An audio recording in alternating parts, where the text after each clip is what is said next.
नमस्कार विद्यार्थी मित्रांनो, स्वागत आहे तुमचं पुन्हा एकदा आपल्या लाडक्या क्रिएटिव्ह मराठी या चॅनलमध्ये. तर पहा विद्यार्थी मित्रांनो, गेल्या आपण बऱ्याच दिवसापासून इयत्ता 9वी विषय मराठी याचे जे काही स्वाध्याय आहेत ते आपण अभ्यासत आलेलो आहोत. आणि आज आहे स्वाध्याय क्रमांक 11, म्हणजेच धडा क्रमांक 11 आहे मातीची सावली. हा प्रकरण आज आपण अभ्यासणार आहोत. याचे संपूर्ण स्वाध्यायातील जे काही प्रश्न असणार आहेत ते आपण या ठिकाणी सोडवण्याचा प्रयत्न करणार आहोत. व्हिडिओमध्ये पुढे जाण्याच्या आधी आपण जर या चॅनलवरती नवीन असाल तर नक्कीच चॅनलला सबस्क्राईब करा अशाच नवीन नवीन व्हिडिओसाठी. त्याचबरोबर व्हिडिओला लाईक करा, आवडल्यास तर जास्तीत जास्त शेअर करा. चला सुरू करूयात आजच्या व्हिडिओला. तर पहा विद्यार्थी मित्रांनो, धडा क्रमांक आहे 11 आणि याच्या आधीचे म्हणजे जे काही सध्या आपण सोडवलं आहे त्याचे जर तुम्हाला प्रश्न उत्तरं पाहिजे असेल तर डिस्क्रिप्शनमध्ये लिंक दिलं आहे, किंवा आपण आपल्या चॅनलवरती जे काही चॅनल आहे क्रिएटिव्ह मराठी त्यावरती व्हिजिट करून तुम्ही ते व्हिडिओ पाहू शकता. तर चला व्हिडिओ पाहूयात. तर पहा, धडा क्रमांक आहे 11 मातीची सावली याचा आपण या ठिकाणी आता स्वाध्याय पाहत आहोत. प्रश्न क्रमांक पहिला आहे, खालील ओळींतील संकल्पना स्पष्ट करा. आता संकल्पना स्पष्ट करा. त्यातील अ आहे मडक्यातल्या पाण्यासारखा गारवा. याचं उत्तर पहा, फरसूचे मातीवर निर निरतिशय प्रेम असल्यामुळे वाऱ्यातील गारवाही त्याला मातीच्या मडक्यातील पाण्यासारखा छान गार वाटतो. त्यानंतर दुसरा प्रश्न आहे विद्यार्थी मित्रांनो या ठिकाणी, आईच्या पदरासारखी चिंचेची सावली. याचं उत्तर आहे, फरसूच्या अंगणात चिंचेचं एक झाड होतं. या झाडावरही त्याचे विलक्षण प्रेम होतं. आई जशी लेकराला पदराखाली घेऊन त्याला सावली देत असते, ते झाड आईच्या मायेने आपल्याला सावली देते अशी फरसूची भावना आहे. त्यानंतर ई आहे प्रश्न, वरून भिरभिरत येणारी फुलपाखरी पाने. वाऱ्यामुळे चिंचेच्या झाडाची पाने भिरभरत खाली येत असतात आणि चिंचवरील प्रेमामुळे ती पाने फरसूला भिरभिरीत येणाऱ्या फुलपाखरासारखी वाटत होती. पहा पुढे मित्रांनो, पुढचा प्रश्न आहे प्रश्न क्रमांक 2, खालील तक्ता पूर्ण करा. यामधील घटना आणि परिणाम प्रतिक्रिया काय आहे ते आपल्या या ठिकाणी लिहायचं आहे. तर पहा उत्तर, या ठिकाणी फरसू खुर्चीवर पाय वर घेऊन बसतो. याचा परिणाम सून डाफरायची. मनूला फरसूने शिकवले. याचा परिणाम काय झालं, तर इंग्रजी नावाच्या कंपनीत तो काय झाला, कामाला लागला. वाडीत काम करताना कोसूच्या पायाला तारकी खिळा लागला. त्याचा परिणाम असं झालं की एका आठवड्याच्या आत कोसू मरण पावली. मनूने जमीन विकायला काढली. का, कारण काय, परिणाम काय झाला, तर फरसूने त्याला होकार दिला. त्यानंतर प्रश्न क्रमांक 3 आपण पाहूयात मित्रांनो. प्रश्न क्रमांक 3 देखील आकृती पूर्ण करायची आहे आणि याच्यामध्ये फरसूचा वैज्ञानिक दृष्टिकोन आपल्याला स्पष्ट करायला सांगितलं आहे. या ठिकाणी मी लिहिलेलं आहे, आपण पाहू शकता. फरसूच्या दारातच चिंचेचं पुराणं झाड होतं आणि त्यामुळे मडक्यातल्या पाण्यासारखा गारवा घरभर भरून राहायचा. यामागे वायू प्रदूषण न होण्याचा एक वैज्ञानिक दृष्टिकोन दिसून येतो. रात्री जेवण खाण आटोपल्यावर फरसू आणि आबू चिंचेच्या मुळांवर बसायचे. पाण्यातून पाझरणारं चांदणं अंगावर घेत गप्पा चालायच्या. यातून निसर्ग सानिध्यातून आरोग्य हा वैज्ञानिक दृष्टिकोन यातून दिसून येतो. तिसरा, चिंचेचा पाला खूप गोळा व्हायचा. ते फरसूचं शेतात टाकायचा. तो काय करायचा, फरसू काय करायचा, तर शेतामध्ये टाकायचा आणि त्याचा खत व्हायचा. त्यामुळे त्याची जमीन ही कसदार झाली होती. यातून सेंद्रिय खताचा वापर हा त्याचा वैज्ञानिक दृष्टिकोन दिसून येतो. त्यानंतर चौथा आहे, महत्वाचा आहे पहा, वृक्षांवर त्यांचं आतोनात प्रेम होतं. पोटच्या पोराइतका प्रेमाने वाढवलेल्या झाडापालांना जीव जाईस्तवर उघड्यावर टाकायचं नाही, हा फरसूचा निश्चय होता. वृक्ष संवर्धन हा त्याचा वैज्ञानिक दृष्टिकोन होता. हे 4 महत्वाचे उत्तर होते. पाठाच्या आधारे फरसूच्या खालील मुद्द्यांच्या आधारे वर्णन करायचं आहे.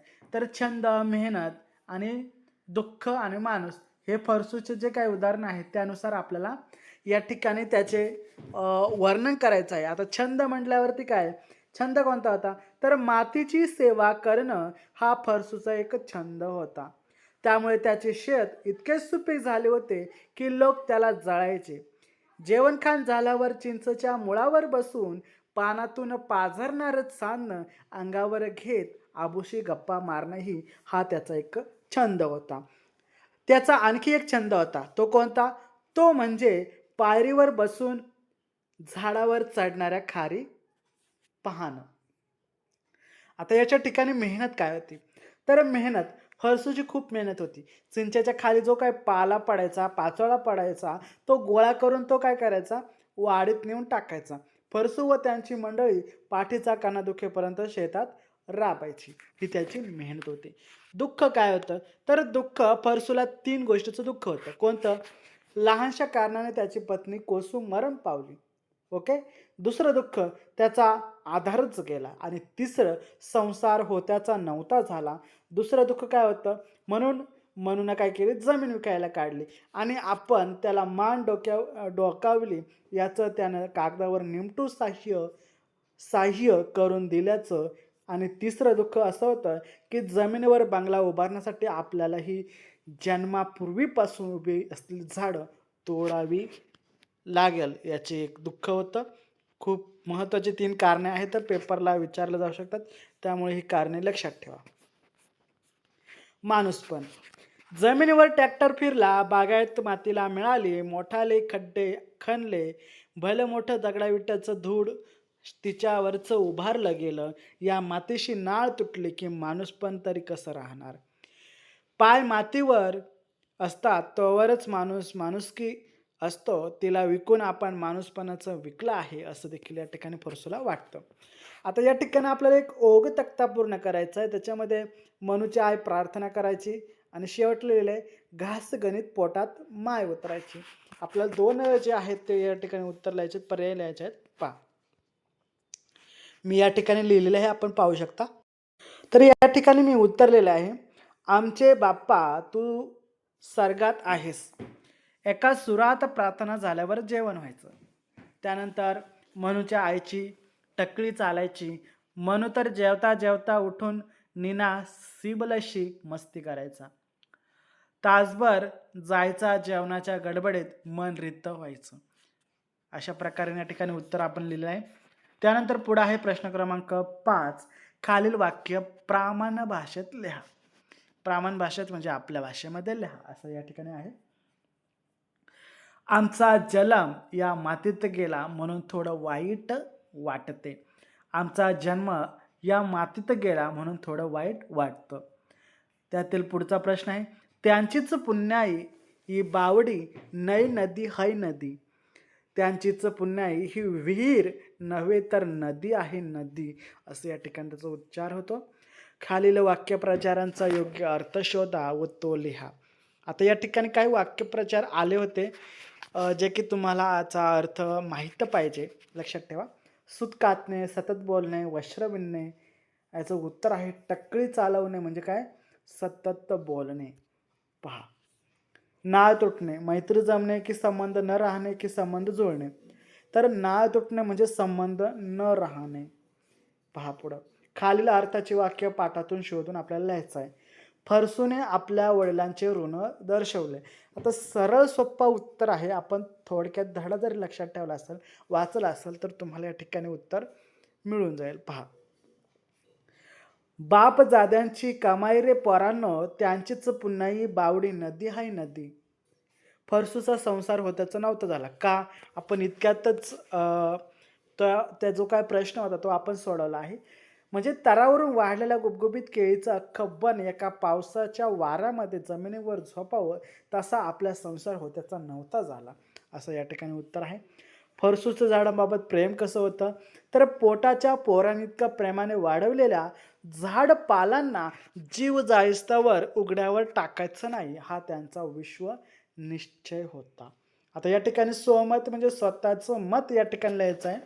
पहा, मातीशी नाळ तुटली की माणूस पण तरी कसं राहणार. या फरसूच्या विधानाशी तुम्ही सहमत असल्यास त्याची कारणे या ठिकाणी लिहायचं आहेत. तर मी या ठिकाणी उत्तर लिहिलं आहे. तुम्ही व्हिडिओ स्टॉप करून पाहू शकता.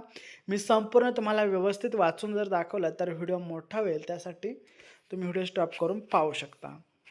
पुढचा प्रश्न आहे, पाठात व्यक्त झालेल्या फरसूच्या विचारांबाबत तुमचे मत लिहा. या ठिकाणी लिहिलेलं आहे, मातीची सावली या पाठाच्या शीर्षकाची समर्पकता तुमच्या शब्दामध्ये लिहा. आणि शेवटला आहे भाषा सौंदर्य. याच्यामध्ये भाषा सौंदर्यामध्ये आपल्याला पाहायला मिळतं की वाक्यप्रचार जे आहे ते शोधायचे आणि लिहायचं आहे. मी या ठिकाणी लिहून दिलं आहे. आपण व्हिडिओ स्टॉप करून ते व्यवस्थितच समजून घेऊ शकता. अजून कोणत्या धड्याचे प्रश्न उत्तर हवी असतील तर नक्कीच कॉमेंटमध्ये सांगा. त्याचबरोबर व्हिडिओला लाईक करा, जास्त जास्त शेअर करा आणि आपल्या चॅनलला सबस्क्राईब करायला विसरू नका, कारण आपल्या चॅनलवरती असेच महत्त्वाचे व्हिडिओ येत असतात. चला भेटूया पुढच्या व्हिडिओमध्ये. तोपर्यंत जय हिंद, जय महाराष्ट्र, वंदे मातरम.